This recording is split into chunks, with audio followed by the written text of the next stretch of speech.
Kerry Katona, 39, has taken the fight to Fathers4Justice and called them out as being bullies in recent Instagram post. This all began after Fathers4Justice's founder, Matt O'Connor, refused to apologize for calling Caroline Flack, 40, domestic abuser. O'Connor also insisted Fathers4Justice were not trolling Flack on Twitter before she took her own life. Katona had previously shared screenshot of an article on this to her 589K followers on Instagram. However, she hasn't stopped there. Appalled by Fathers4Justice's actions, Katona took to social media yet again and wrote, "These guys are gross. You have no idea how ill they make me. Really think we need to call the police on these. They are loving this." She accompanied the caption with screenshot of Fathers4Justice Twitter post in which they boast about Twitter ruling their tweet in which they claimed Kerry Katona's grief over Flack's suicide was as fake as her tan hadn't breached any of their rules.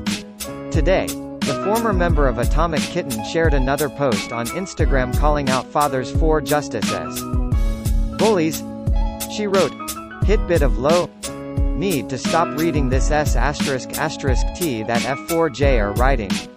Really want to help bring these bullies down but not sure what it's doing to my own mental health, feel like I am just hitting brick wall as nothing seems to be doing done." She continued, "Really can't understand why they still have page or how they're even allowed to give advice to anyone." Kerry has been doing lot of interviews this week as she appeared on Sky News on Monday morning to discuss the late Caroline Flack.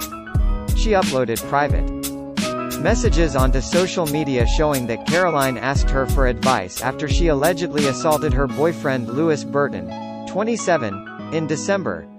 During her interview with Sky News, Kerry spoke of her regret at sharing that private correspondence on social media and said she was unsure if it was the right thing to do. Kerry said, "In regards to the messages shared, don't know if did the right thing by putting those messages up on social media."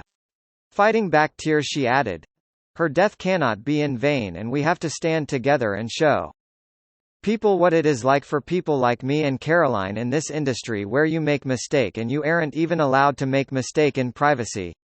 I know how it feels when you lose all your contracts and everybody turns against you. It is horrid, and the fact she reached out to me was because Fathers4Justice were doing to her the same they did to me." The messages revealed that Caroline asked Kerry how she had managed to deal with the constant criticism from Fathers4Justice. Kerry had to endure similar trolling from the group who claimed Katona had blood on her hands following the death of her former husband George K.